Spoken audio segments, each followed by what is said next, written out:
जब तक सत्य तत्व का साक्षात्कार नहीं होता है तब तक असत पदार्थों की प्रति आस्था बनी ही रहती है। अथवा ऐसा समझना चाहिए, जब तक असत पदार्थों की प्रति आस्था बनी हुई है तब तक समझना चाहिए कि सत्य का साक्षात्कार हुआ ही नहीं। केवल मात्र इस सूत्र को कोई अच्छी तरह से पकड़ ले, अच्छी तरह से समझ ले, अच्छी तरह से हृदयंगम कर ले तो निश्चित रूप से वह अपने जीवन को धन्य बना करके सदा सदा के लिए कृतार्थ हो जाता है।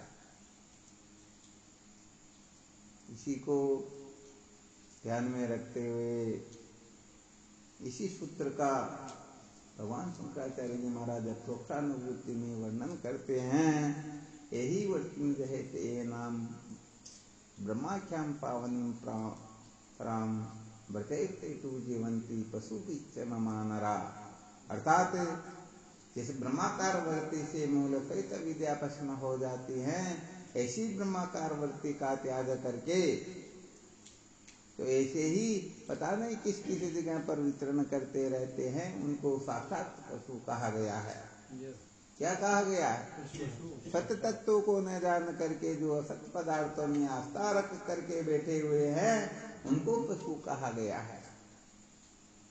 असत का मतलब क्या होता है? अस्थि बाति प्रिय नाम और रूप। इसके अंतर्गत नाम और रूप सारा का सारा असत्य है और अस्थि भाति प्रिय सत्य है। अर्थात जो सच्चित आनंद को छोड़ करके नाम रूप के पीछे पागल हो रहे हैं, उनको महत्व दे रहे हैं, उनको प्राप्त करना अपने जीवन का लक्ष्य बना रखा है, तो सचमुच में उनका जीवन व्यर्थ ही है। कहते हैं ना, अजागले के कुछ नहीं जीऊं, जन्म व्यर्थ है तासू। समझ में आ रहा है? हाँ, जो सारुक्तावली का जिन्होंने अध्ययन किया हो अथवा जो कर रहे करेंगे उनके अच्छी तरह से समझ में आ जाएगा। और वैसे देखा जाए तो ये तो सर्वप्रथम पुस्तक होती हैं, इसको अच्छी तरह से समझ करके फिर ही आगे की कक्षाएं उत्तीर्ण की जाती हैं। तो मूल बात यह है कि सत्य को महत्व देना ही जीवन का सार होता है और असत पदार्थों के प्रति आस्था रख करके अपने जीवन को बर्बाद कर देना, ये समझ लेना बहुत बड़ी मूर्खता होती है। इतनी बड़ी मूर्खता होती है जिस मूर्खता का वो भरपाया जो होता है ना, वो 84 लाख योनि में ये भटक करके भी चुका नहीं सकता है। क्योंकि ये दुर्लभ मानव देह जो है मैं केवल और केवल मात्र सत्य के साक्षात्कार के लिए ही मिला हुआ है। इसीलिए तुम्हारे महापुरुषों ने संकेत किया है, जीवस्य तत्व जिज्ञासा। मानव जीवन का सार केवल और केवल मात्र तत्व की जिज्ञासा का उदय होना ही है। जिनके हृदय में तत्व की जिज्ञासा जागृत हो जाती है, समझना चाहिए कि उनका जीवन सचमुच में सार्थक हो जाएगा। और जिनके हृदय में तत्व की जिज्ञासा जागृत नहीं होती है, वो बहुत बड़ा भक्त क्यों न हो, धर्मात्मा क्यों न हो, अनेक अनेक अनेक लक्षणों से युक्त क्यों न हो, परंतु समझ लेना चाहिए वह सचमुच में मानव देह के चरम परम और अंतिम लक्ष्य को समझ ही नहीं सका। क्योंकि केवल और केवल मात्र अधिष्ठान के ज्ञान से ही अध्यस्त की प्रतीति होती है। अर्थात तत्व को न जानने से ही जीव जगत ईश्वर आदि वास्तव में देखा जाए तो इनकी सत्ता नहीं, परंतु फिर भी ये सत्तावान प्रतीत होते हैं। जैसे रस्सी को न जानने से सर्प की भ्रांति होती है, ऐसे ही तत्व के ज्ञान से सारा का सारा प्रपंच प्रतीत होता है। और जब सत्य का बोध हो जाता है तो सारे के सारे प्रपंच का बाध हो जाता है। अर्थात नित्यत्व निश्चय हो जाता है, अथवा यूं कहना चाहिए कि कभी हुए ही नहीं, इस प्रकार का निश्चय हो जाता है। तो शायद सूत्र संकेत समझ में आ गया होगा। केवल और केवल मात्र सदैव समझ एक मेवा नित्यम ब्रह्म। वदालक मुनि अपने पुत्र श्वेत केतु से कहते हैं इस सृष्टि की उत्पत्ति से पहले सजाते विजाते स्वगत भेद से रहित एक अद्वितीय ब्रह्म ही था, और उस ब्रह्म तत्व का साक्षात्कार ही जीवन का ये बहुत अच्छी तरह से समझना चाहिए। ब्रह्मावगति पुरुषार्थ है। भगवान शंकराचार्य जी महाराज ब्रह्मसूत्र के जिज्ञासाधिकरण भाष्य में बस इसे ही सिद्ध करते हैं कि ब्रह्म साक्षात्कार यही सचमुच में परम पुरुषार्थ होता है। धर्म अर्थ काम इनका संपादन परम पुरुषार्थ नहीं होता है। ये पुरुषार्थ हो सकता है परंतु परम पुरुषार्थ तो केवल और केवल मात्र विद्या के बंधन से छुटकारा ही होता है। इसीलिए तो कहते हैं मोक्षार्थी पुरुष ही दुनिया में श्रेष्ठ नर है। धर्म अर्थ काम वाले पशु के समान ये सब करने का मतलब विचरण करने वाले होते हैं। इसलिए सत्य कहे तो ये कोई बड़ी बात नहीं होती है। साक्षात कोई भगवान नारायण के दर्शन कर ले फिर भी सचमुच में उनका दर्शन ऐसे नहीं होता है। अरे नाम रूप का दर्शन करके शरीर का दर्शन करके कोई सोच ले हमने भगवान के दर्शन कर लिए तो कदापि नहीं, क्योंकि शरीर के दर्शन करने से सचमुच में मुक्ति नहीं होती है, अशांति की निवृत्ति नहीं होती है। यदि होती हो तो अनेक दृष्टांतों से इस रहस्य को समझ सकते हैं। भगवान कृष्ण जब तक अर्जुन को यथार्थ उपदेश नहीं करते हैं तब तक भगवान कृष्ण के दर्शन नहीं कर रहे थे क्या अर्जुन जी? फिर भी रो रहे थे ना, गोपियां भी तो रो रही थी। बाकी ऐसे बड़े बड़े जो दृष्टांत है जो साक्षात भगवत प्राप्त थे वो साधारण नहीं है। हनुमान जी को ले लीजिए, सीता जी को ले लीजिए, लक्ष्मण जी को ले लीजिए, रामकृष्ण परमहंस, नामदेव आदि को ले लीजिए, बड़े बड़े जो हुए साक्षात भगवत प्राप्त थे फिर भी उनका दुख मिटा नहीं। मुचुकंद को भी शायद यही उपदेश दिया था, भागवत पढ़ करके देख लेना। श्रीमद् भागवत महापुराण के अंतर्गत इस रहस्य को बहुत अच्छी तरह से समझाया गया। और वैसे देखा जाए तो लोग श्रीमद् भागवत महापुराण को आधार बना करके पता नहीं क्या क्या कह देते हैं, परंतु नैमिषारण्य तीर्थ के अंतर्गत 88,000 ऋषियों के सामने शौनक जी प्रतिज्ञा करके ये निश्चय करके कहते हैं कि भागवत का जो प्रयोजन है केवल और केवल मात्र केवल एक प्रयोजनम, अर्थात केवल और केवल मात्र द्वितीय तत्व का साक्षात्कार ही सर्व वेदांत सार्य ब्रह्मात्मकत्व लक्षणम वस्तु अद्वितीय तन्निष्ठम केवल एक प्रयोजनम। ये श्रीमद् भागवत महापुराण का मुख्य विषय है, परंतु लोग नाम रूप के चक्कर में साधकों को भटका करके कुल मिला करके संसार अरण्य में भटकने के सिवाय और कुछ मिलता ही नहीं।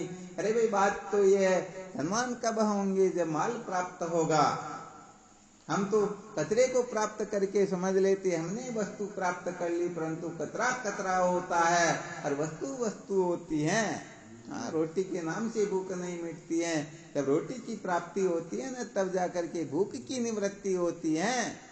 तो समस्त शास्त्रों का सार इस जीव को अनादिकाल से भटके हुए अविद्या में ग्रसित जो जीव है ना, इस जीव को अपने असली स्वरूप का साक्षात्कार हो जाए।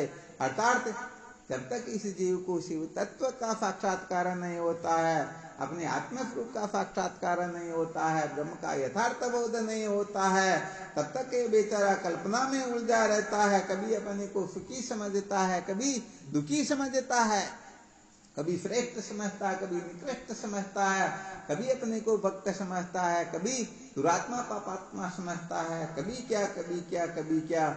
ऐसे जीवन ऐसे ही व्यर्थ चला जाता है, सोचने में कल्पना करने में उलझा रह जाता और सचमुच में परम सत्य क्या होता है इसकी ओर ये ध्यान देता ही नहीं। इसलिए जब तक असत पदार्थों में आस्था होती है ना, चाहे नाम के सा भी रूप के ऐसा भी क्यों ना हो, सारा का सारा नाम रूप मिथ्या ही होता है। इस बात को बहुत अच्छी तरह से समझ लेना चाहिए। इसलिए कितना भी ऊंचा नाम क्यों ना हो करते रहो, परंतु उस नाम के असली स्वरूप को जब तक नहीं जानोगे, नाम और रूप की जो सचमुच में आत्मा है उस आत्म तत्व का साक्षात्कार नहीं होगा, तब तक सचमुच में ये रोना शांत होने वाला नहीं। इसलिए सत्य को जाने बिना कभी भी दुखों की निवृत्ति नहीं होती है। और सत्य वह होता जो त्रिकाल अबाधित होता है, अर्थात जिनका किसी भी प्रकार से और तो क्या ज्ञान से भी जिसका वाद न हो उसको कहते हैं सत्य।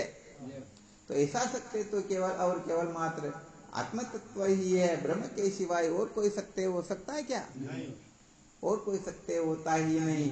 इसलिए जो सचमुच में सत्य है उस सत्य को सत्य न समझ करके किसी को भी सत्य समझ लेंगे तो सच्ची बात यह है कि वह उस जगह पर अटक जाएगा, सत्य का साक्षात्कार नहीं कर पाएगा और संसार अरण्य में निश्चित रूप से भटकता ही रहेगा। क्योंकि सत्य को जान करके ही मृत्यु का अतिक्रमण किया जा सकता है, दुखों से छुटकारा प्राप्त किया जा सकता है। सत्य को जान करके ही हम अगर अमर हो सकते हैं, कृतार्थ हो सकते हैं, धन्य हो सकते हैं। जो करना चाहिए वो कर लिया होता है। और सत्य को नहीं जाना तो समझो कुछ भी नहीं जाना, क्योंकि सारा का सारा ध्वंस होने वाला होता है। इसलिए वास्तविक बात यह है, अच्छी तरह से इस रहस्य को समझ लेना चाहिए। केवल और केवल मात्र सत्य की जो जिज्ञासा करते हैं, सत्य को जो महत्व देते हैं, सत्य में जिनकी आस्था होती है, समझ लेना चाहिए उनके जैसा इस सृष्टि में कोई है ही। सबसे यदि कोई उत्तम कक्षा का साधक है तो सत्य को महत्व देने वाला होता है, और जो असत को सत्य समझ करके बैठा हुआ है उनके जैसा नीच नालायक तो संसार में कोई होता ही नहीं। प्रयोजन के अनुसार तो ऐसा हो सकता है, परंतु यदि उसको ही अंतिम सत्य समझ ले, अंतिम सत्य की चर्चा कर रहे हैं, वरना क्रम क्रम से जब हम चलेंगे ना तो क्रम क्रम से जो जिस कक्षा का होता है उसको वही परम सत्य बताना होता है। परंतु यदि उसे ही परम सत्य समझ करके बैठ गए तो सदा सदा के लिए निश्चित रूप से पतन हो ही। इसलिए कुल मिलाकर के सबका सार यही है कि जिस विद्या से ये सारा का सारा जगत जाल प्रतीत होता, सारा का सारा जगत जाल निकलता है, जिस विद्या ने हमें अनादिकाल से भटका रखा है, ऐसी विद्या की जब तक मूल सहित निवृत्ति नहीं कर देते हैं, जब तक मूल सहित वह भस्म नहीं हो जाती हैं, तब तक ये जन्म मृत्यु की श्रृंखला का उच्छेद होने वाला नहीं है। सचमुच में यदि समस्त दुखों से सदा सदा के लिए छुटकारा प्राप्त करना हो, अपने जीवन को धन्य बनाना हो, तो कुल मिलाकर के तत्व जिज्ञासा ऐसे इन दो शब्द को अच्छी तरह से धारण कर लेना चाहिए, महत्व दे देना चाहिए।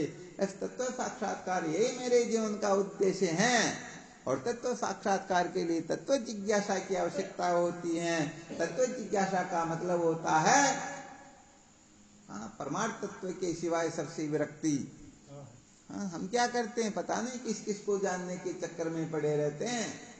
थोड़ी सी अपनी निंदा स्तुति सुन ले तो बस उसको सुनने के चक्कर में पड़ते या नहीं पड़ते कि क्या कह रहा। स्तुति करते तो भी बड़ी खतरनाक होती, निंदा भी बड़ी खतरनाक होती है। तो पता नहीं हम कहाँ कहाँ पर उलझे हुए रह जाते हैं और जीवन ऐसे ही चला जाता है। इसलिए कुल मिलाकर के तत्व जिज्ञासु बनो। तत्व जिज्ञासा से ही, तत्व जिज्ञासे न भूयो न दुखम, बिना तत्व जिज्ञासा के दुखों का अंत होता ही नहीं। इसे स्वर्ण अक्षरों में लिख लेना चाहिए, और यही सचमुच में जीवन का सार होता है। तो हम तत्व की जिज्ञासा कर रहे हैं या और देख लेना अपने साथ। यहाँ पर हम मूल वस्तु को महत्व दे रहे हैं या कल्पना को महत्व दे रहे हैं, सोने को महत्व दे रहे हैं या जेवर को महत्व दे रहे हैं। इस तरह से सर्वत्र समझते रहना। कारण कार्य की दृष्टि से समझो, दृष्टा दृश्य के विवेक से समझो, अथवा अधिष्ठान अध्यस्त के दृष्टिकोण से अपने हिसाब से देखते रहना। अधिष्ठान को महत्व देना, अधिष्ठान की जिज्ञासा करना, यही जीवन का सार होता है। और देश को महत्व दे करके इस जीवन को अस्त व्यस्त ध्वंस कर देना, ये समझदारी नहीं होती है, बल्कि सदा सदा के लिए पतन हो जाता है। अतः कुल मिलाकर के केवल और केवल मात्र इसको जानने मात्र से यस्मिन् विज्ञाते सर्वं विज्ञातम् भवति, श्रुतम श्रुतम अमतम मतम, अर्थात जिसको जान लेने मात्र से सब अनजाना जाना हुआ हो जाता है। जिसको जानने के पश्चात कुछ जानना शेष नहीं रहता है, और जिसको जान लेने के पश्चात पहले पीछे का भेद ही निवृत्त हो जाता है। तो ऐसी आत्मसत्ता का साक्षात्कार करके, ऐसे आत्म तत्व का करामलत्वत अनुभव करके, अपरोक्ष अनुभव करके, अरे जो साक्षात अपरोक्ष है, ऐसे अपरोक्ष तत्व को जान करके सदा सदा के लिए समस्त बंधनों से, समस्त भयों से, समस्त दुखों से छुटकारा सदा सदा के लिए प्राप्त किया जा सकता है। तो कुल मिलाकर के यही जीवन का सार है कि हम इन प्रकारेण तत्व जिज्ञासु बने। इस तत्व जिज्ञासा में यदि किसी प्रकार की कमी है तो संत महापुरुषों से समझना चाहिए, शास्त्रों का आश्रय लेना चाहिए। सत्संग तो है ही है, और किसी न किसी भी प्रकार से कुछ भी करके हमें तत्व जिज्ञासा संपादन करनी है, क्योंकि तत्व जिज्ञासा ही समस्त दुखों की निवर्तक है। बोलो सच्चिदानंद गुरुदेव की जय हो।